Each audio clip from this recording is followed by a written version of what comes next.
Добрый день, мой любимый YouTube, мои дорогие зрители! Сегодня у нас с вами супер тема 5 золотых правил счастливых отношений. И неважно, женщина вы или мужчина, это видео будет полезно каждому. Я постоянно делюсь на канале о том, как сделать свою жизнь лучше, как стать счастливым, как стать богатым, как стать успешным, как сделать жизнь в целом наполненной. Мне в этом помогают мои знания. И неважно, верите вы или нет, энергия, царящая в доме, может быть настолько гармоничной, что даже поводов для конфликтов не возникнет между партнерами. Однако есть еще и правила. Уверяю вас, если вы будете их применять, вы будете самыми счастливыми на свете, вы будете самой счастливой женщиной, вы будете самым успешным мужчиной.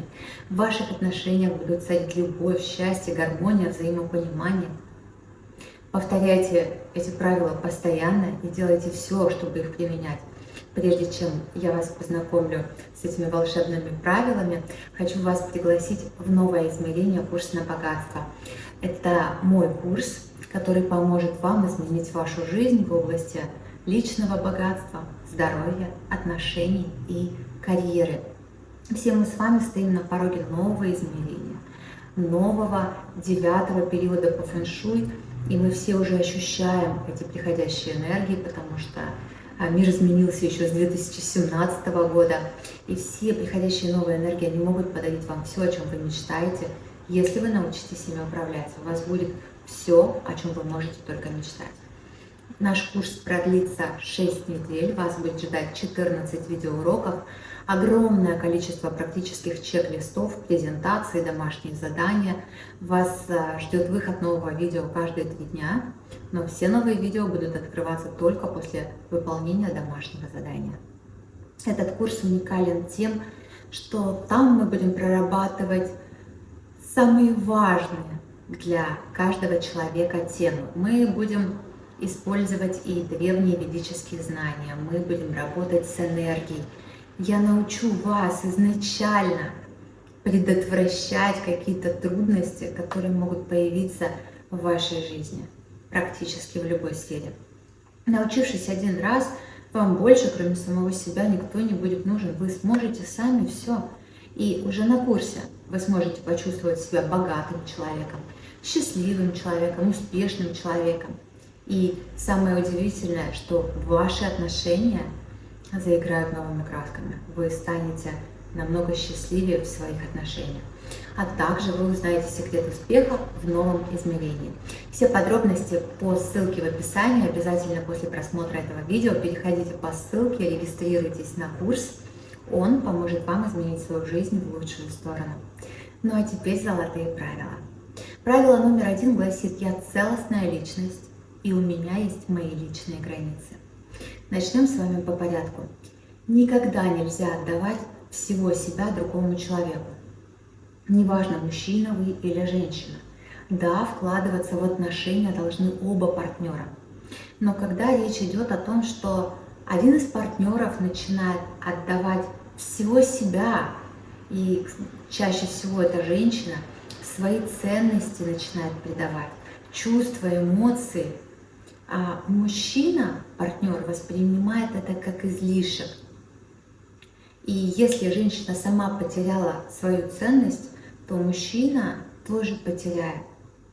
Богатые люди, например, занимаясь благотворительностью, делятся из состояния изобилия, но они не отдают все, чтобы остаться ни с чем.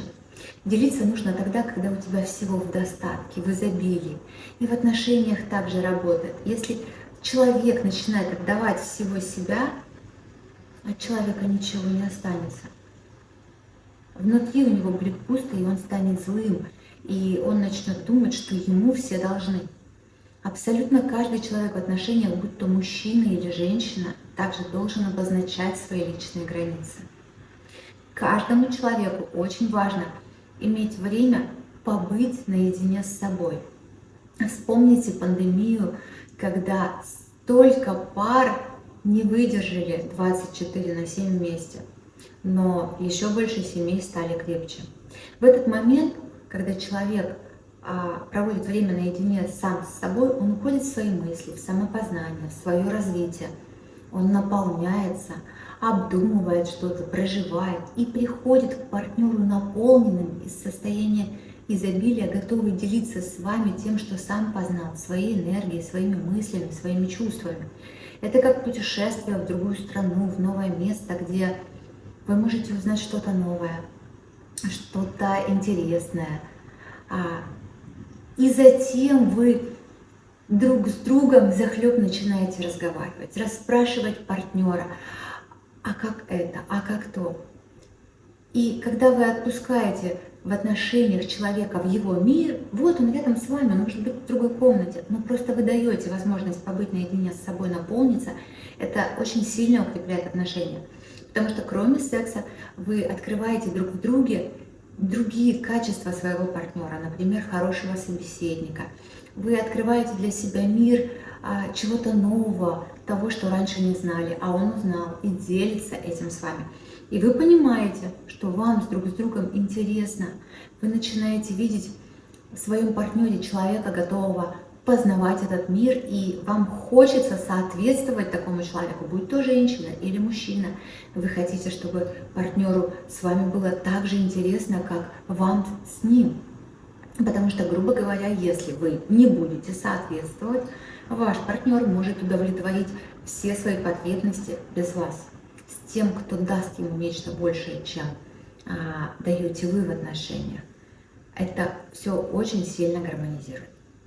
Правило номер 2. Сначала я, а потом все остальное. И я всегда все делаю с удовольствием.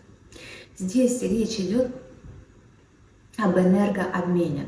Женщина наполняет мужчину. Если женщина не заботится о себе, она не счастливая, не наполненная энергией, она ничего не сможет дать мужчине. Ни мужчине, ни детям. Она будет пустой, измученной, и это, поверьте мне, ни к чему хорошему не приведет. Женщина всегда должна быть в ресурсном состоянии настолько, чтобы энергия, которую она излучает, наполняла все вокруг. И ее семью в первую очередь. А если она измученная, вымотанная, какую энергию она сможет дать? Мужчина в отношениях идет на женскую энергию. Он может много работать, он может очень сильно уставать.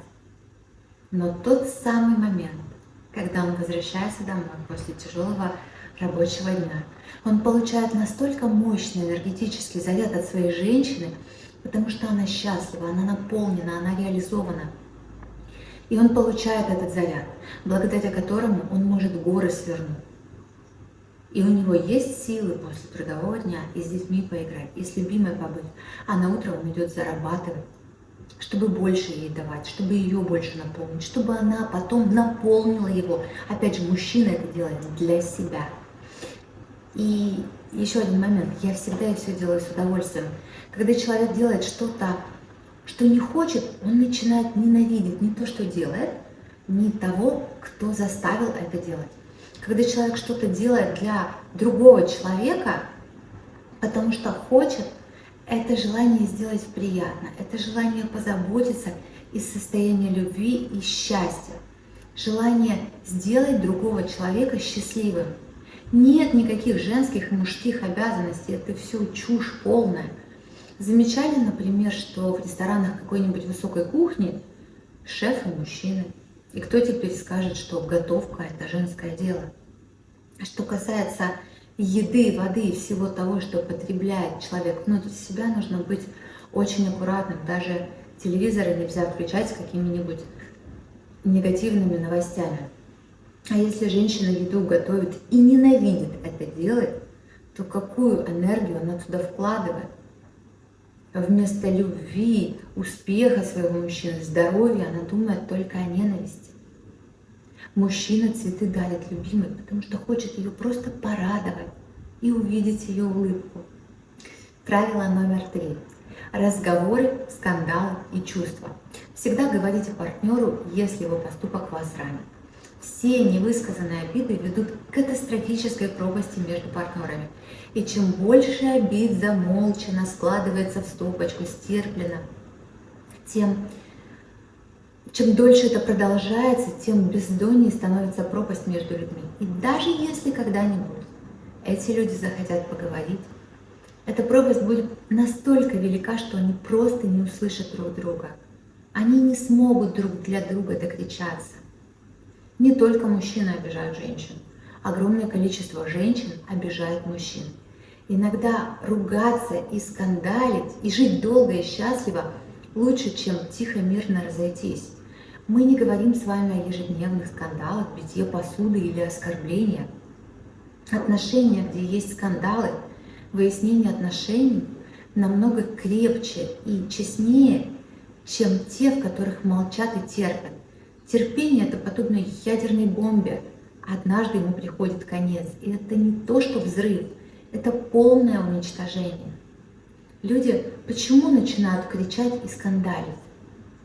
Потому что они хотят разобраться и устранить причину ссоры, избавиться от нее. Человек повышает голос от, как ему кажется, безысходности, потому что тот самый момент, когда только зародилась причина ссоры, когда получилось в стопочке первое стерпела, люди уже пропустили момент, и уже образовалась пропасть. И человек повышает голос просто для того, чтобы докричаться до партнера от безысходности. И лучше так, чем терпеть полный крах. Бывают семьи, которые прожили 10-15 лет вместе и никогда не ссорились, никогда не ругались, и потом так же тихо, мирно разошлись. И даже уже больно не было, потому что пропасть была настолько давно и настолько огромной, что они уже по факту ничего не чувствовали.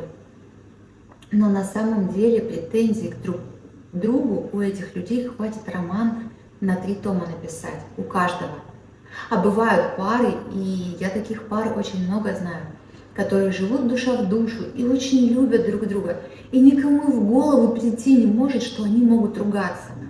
А там бывают такие скандалы раз в год, что стены дрожат. Но они выпускают весь негатив, избавляются от него, чтобы жить дальше душа в душу. И проживают так по 55, 45, 70 лет вместе. И такие люди есть, и я ими очень сильно восхищаюсь. Не бойтесь ругаться. Те люди, которые делают это, они намного искреннее любят и хотят сохранить отношения. Опять же, крик крику рознь. Я не говорю про оскорбления друг друга и называние последними словами. Ведь по факту вас нелюбимый человек довел, вы сами себя довели. Это вот так ваше тело, ваши эмоции, ваши мысли реагируют на ту или иную ситуацию, на действия вашего партнера в той или иной ситуации. И сердитесь вы в большинстве своем на поступок человека, а не на него лично. Избавляясь от негатива, человек высвобождает место для новых ощущений. Люди также не должны бояться своих чувств друг к другу. Эти чувства могут быть очень разными, начиная от самых нежных и самых прекрасных, заканчивая злостью на другого человека. Злость здесь проявляется как защитный инструмент, и человек может злиться на своего партнера, потому что в любви происходит слияние. И иногда тот партнер, который чувствует себя злым на любимого человека, он начинает бояться этого чувства. Но это всего лишь означает, что партнер очень сильно приблизился к вам, и вы не чувствуете себя защищенным, не чувствуете себя в безопасности, чувствуете себя уязвимым. Поэтому здесь очень важно разговаривать с партнером всегда. Отношения – это ответственность обоих партнеров. Сейчас я скажу фразу, может быть, кому-то покажется статусом из ВКонтакте, но это очень точно отражает суть. Любить — это значит давать другому человеку возможность себя уничтожить, но верить, что он ею не воспользуется. Более того, у каждого из нас есть опыт, и мы все пришли в отношения уже с каким-то опытом. И те или иные поступки могут бессознательно возвращать в болезненные воспоминания. Отсюда и появление чувства злости. Именно поэтому я всегда вам говорю о том, что нужно контролировать свои мысли, нужно контролировать свои чувства, нужно контролировать свои эмоции, прощать, прорабатывать, работать над собой. 4 правило – секс и доверие между партнерами. Очень важно быть честным с собой и своим партнером. Когда люди вступают в близость и проживают минуты наслаждения, это действительно должны быть минуты наслаждения, а не терпение, переживание, жертвенность или насилие. Все это рано или поздно скажется на отношениях. И какими бы замечательными собеседниками, мужем и женой вы не были, секс нужен всем, если вам не 80 лет, конечно.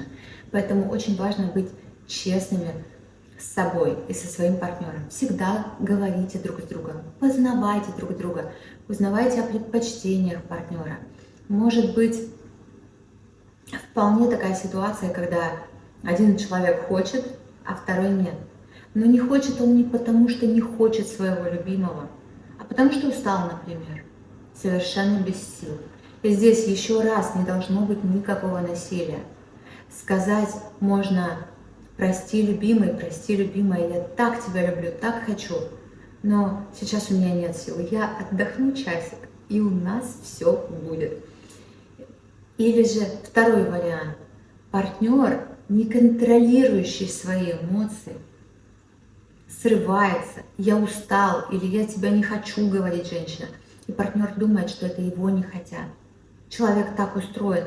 Мы не читаем мысли, но нас очень сильно режут произнесенные слова.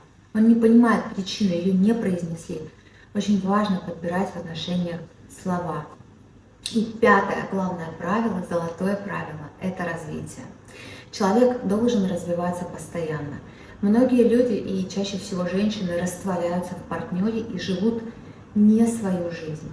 Живут целями партнера, его мечтами, его эмоциями.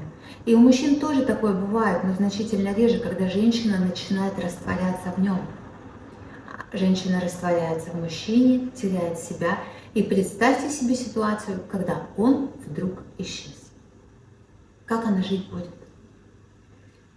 А почему он может исчезнуть, кроме естественных причин? Да он может просто уйти, потому что она его не наполняет, она ему не интересна.